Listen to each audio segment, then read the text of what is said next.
Winter has been slow to loosen its grip on the Porcupine River.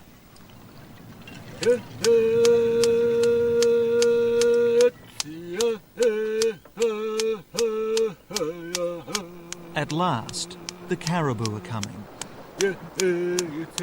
Grandfather caribou, he lives in the mountain north of here. And what he's doing is he's telling the caribou to go feed the people and go clothe the people, give the people shelter, give the people life.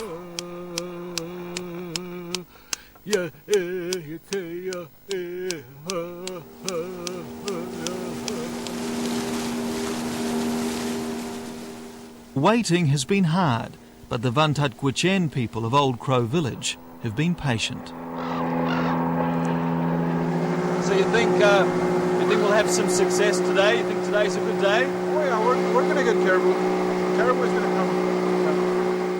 The pull of the Porcupine River is strong.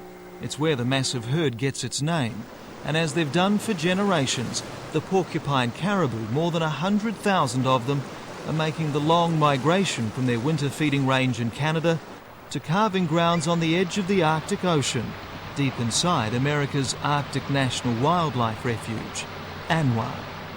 We call it the womb of the caribou because it's where they have their young, and it's the only sensitive place and the most environmentally friendly place that the caribou can actually have their young, and the mortality rate won't be so as high.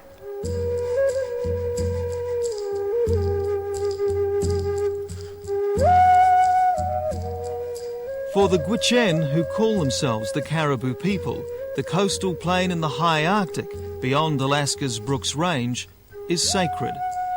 But it's also central to the US President's plans for increased energy production. George Bush wants to allow oil companies to explore the calving grounds. If the industry and its supporters have their way, the caribou will have to share. An ANWR in the coastal plain. In the wintertime, it's a frozen wasteland. In the summertime, it's a mosquito-infested bog. And to go in there and to allow exploration to determine if there's oil or not is not going to damage the coastal plain at all.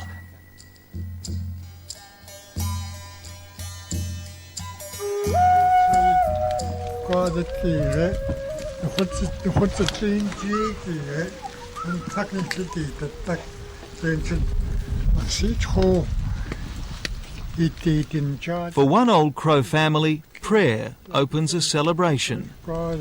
Jesus Christ. 7-year-old Jay Charlie has shot his first caribou. It's one of 300 animals likely to be taken this spring harvest.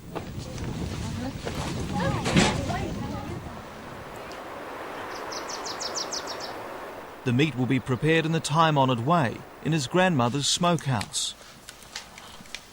I don't know, this year we never see caribou a long time.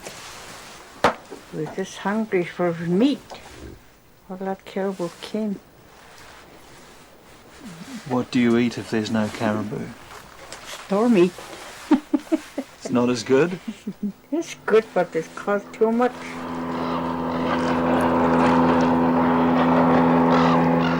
On the Porcupine River, it seems every boat in the village is out. I'm just going to ride up this way a little ways just to see what we got up here. One of Old Crow's senior hunters, Joe Tetlici, is looking for a bull. The cows, many pregnant, always cross first. The bulls follow.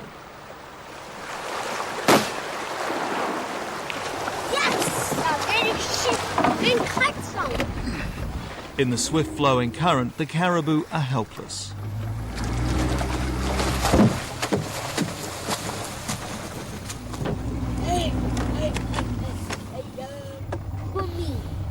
We're just going to land down here where it's a nice rocky beach rather than on the mud. We have a nice place to skin the caribou.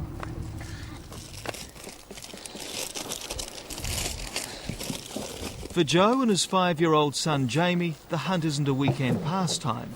It's a way of life. Change has always come slowly here. Tradition matters. Usually what we try to do when we skin the caribou is make sure that we try not to make too much holes in the skin, because we might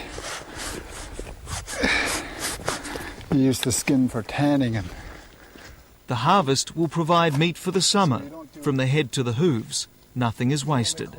this is not only an environmental issue, this is a human rights issue. And we want these caribou here protected for future generations, so people can, my children, my great-grandchildren can experience what I had when I was young. And the only way to do that is to educate people so that they can understand why it's important that we're trying to save the Arctic Refuge.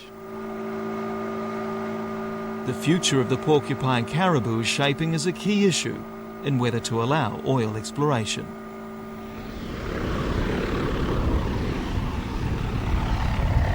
At Old Crow Airstrip, a research team has arrived to begin an aerial survey of the herd. They'll trace up to 100 cows. Well, Hi, Fred. welcome to Old Crow. Reporting for duty. Yeah. The animals wearing collars that send out tracking signals. We had some signals at Timber Creek, which is that's across the hill from Babbage River. Are there still radios south of the river? Yeah, there were 2 days ago. In their tiny Super Cub made of stretched canvas and aluminium, pilot Dennis Miller and researcher Patty Del Vecchio will spend hours searching.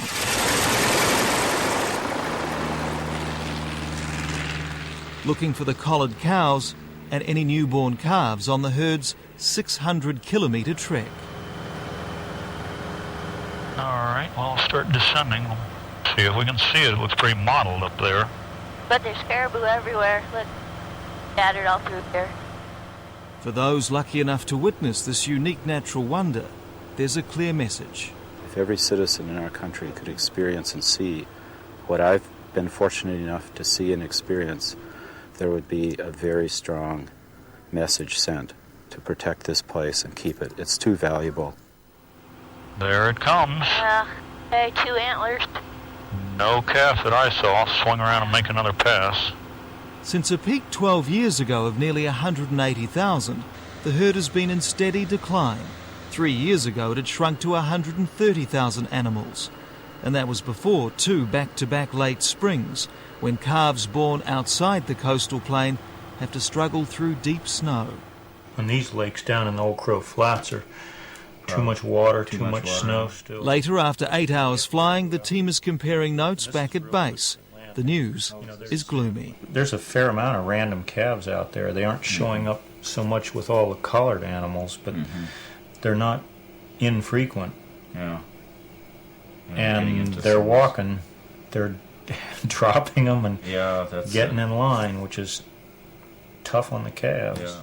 For the caribou biologist, the fragility of the porcupine herd makes the prospect of oil development all the more worrying. The United States Geological Survey, in their most recent assessment of petroleum potential in the coastal plain of the Arctic Refuge, is that there are many scattered small deposits that would need to be developed, and that means a proliferation of infrastructure on the surface, which causes more potential problem for caribou, because there'll be several sites developed with roads and pipes connecting them that may contribute to more of a problem for the caribou. I personally don't believe that the caribou will be impacted if there's development on the coastal plain. It's been done here, and it's been done correctly and with really no impact to the caribou.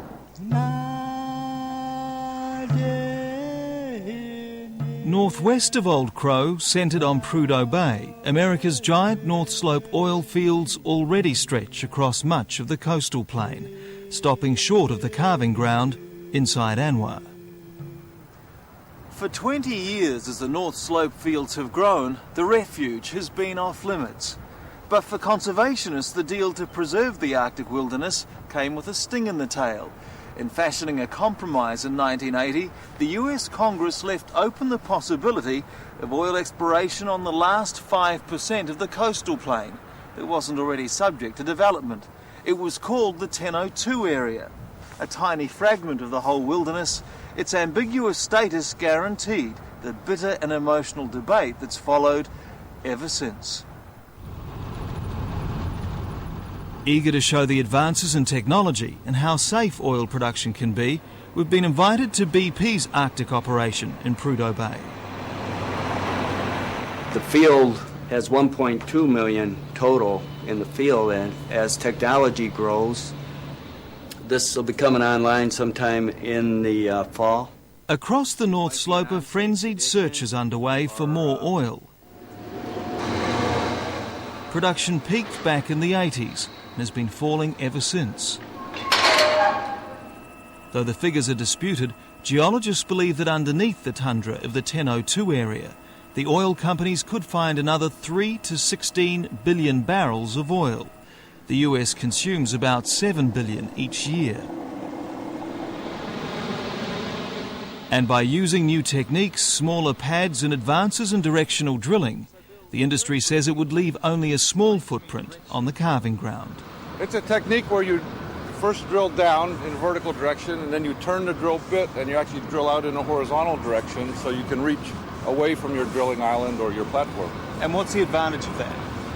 Well, certainly you don't have to build as many drill sites. You can build one central drill site and then develop the reservoir in all directions from that drill site.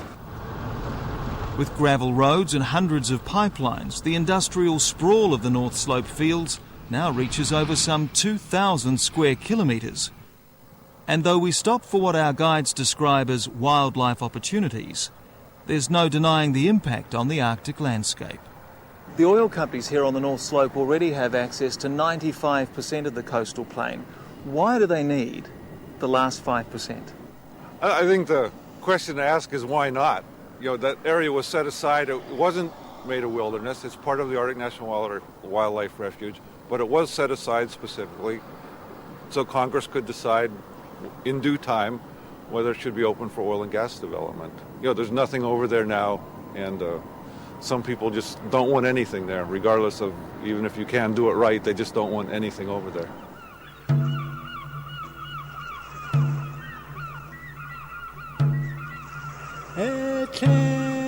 Bill Van Dyke says the Gwich'in aren't the only indigenous peoples of the Arctic. He suggests we talk to the Inupiat Eskimos because they've lived with big oil and know its impact.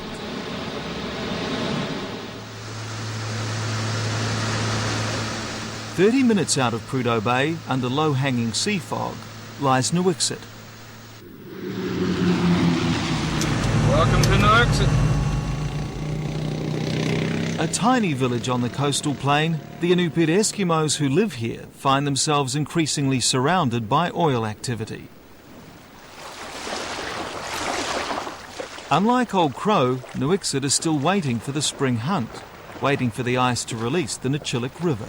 We got almost practically pipeline completely surrounding this whole village, with NPRA on this side and Alpine on this side, and now they just discovered another oil field over on this side of the river. The development and the oil money has brought a building boom. The village is about to get natural gas courtesy of a pipeline from a nearby Phillips oil field. And there's a $7 million water and sewer system being installed. At the only gym, at the only school, 3 village basketballers are being sponsored by oil companies to travel to a high school tournament in Australia. All right, in about 6 weeks, close to 6 weeks, we got 3 guys going to Australia. They'll be a part of the Alaska team. With the 3 stand-up, Michael, Vernon, and Sam.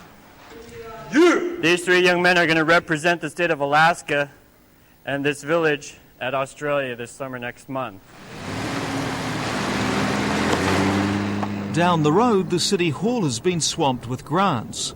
But all this money hasn't brought universal support. 3 years in a row now we've had real troubles with caribou harvesting because of the new pipelines out there. They're so close to the community. They're deflecting the herd, plus the activity of the choppers bringing equipment back and forth. That's causing us the hardest problem. The village mayor and deputy mayor are meeting with a scientist from Alaska's Department of Fish and Game. You know, one crew's flying this way, another crew's flying that way, and it looks like there can be an awful lot of that disturbance here. People that are trying to live a subsistence lifestyle are very frustrated because now the impacts of development has come very close to home, and now our hunting grounds are being developed. Do you trust the oil companies? I don't trust them at all. They have people who are public relations people that come to the community. They are told to say this and that. They try to decrease conflicts, but they have no power to make it work. And so they come out here with all these things and, oh yeah, that sounds like a good idea, let's try that. Oh, I'm sorry, did we cause a problem? Well, I'll tell them that. But in reality, they don't have the power to stop it. Concern over their caribou hunting ground is nothing compared to the outright alarm in Nuiqsut over what offshore exploration might do to the annual whale harvest. Between September hunts, meat and muktuk is stored in ice cellars beneath the permafrost. Whaling is as central to this community as the caribou are to Old Crow. Mayor and whale captain Eli Inupiat proudly talks of catching whales that can be 3 times as long as his boat, using a harpoon loaded with a homemade bomb of highly unstable black powder. Yeah, this is the whale palm that we use to hunt this sporehead whale. Okay. And the other one is a Cardington that has nothing and goes in like this. And that's on the end of the harpoon? Yeah, and you would just put this one in here like this and there'll be another line. There are obviously lots of benefits to the town, buildings and things that you're getting now. Is it worth it? Do most villagers think it's worth it? I don't think it's worth it because even though you say no to the development, they still continue to do it without our knowledge. But they say that it benefits the national interest of the United States as a whole, but it's destroying our and interfering with our hunting ground. Hunters just come and go, but the village of New South will stay forever. The juggernaut of Western civilization isn't going to slow down for these people. They're the deer in the headlights. Oil money has flowed freely throughout Alaska. Always fun, easygoing. In Fairbanks, over 500 kilometres south of Nuiqsut, a former senior state government official, Don Lau, is holding a barbecue so we can hear the bigger picture. I'm solidly in support of development in the North Slope. It means a lot to Alaska, lots of income that can provide the public services, public education, improvements and government services. And it's little wonder. Oil revenues pay for 85% of the state budget. Alaskans don't pay state taxes. What's more, everyone gets an annual oil dividend. Last year's was worth nearly $2,000. I look at Alaska and equate it with the old company town, where you have a single industry that supports the entire community.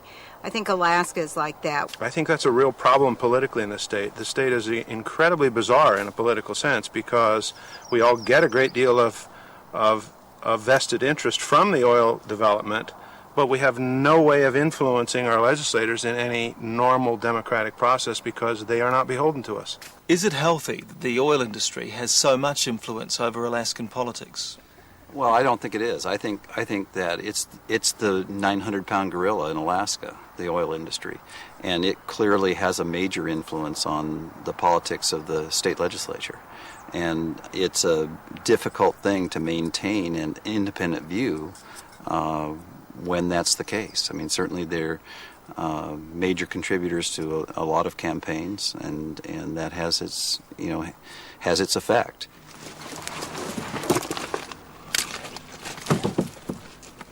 As the hunters of Old Crow Village complete their spring harvest, they know that if it was up to most Alaskans, the oil companies would already be in the calving grounds of the Porcupine Caribou.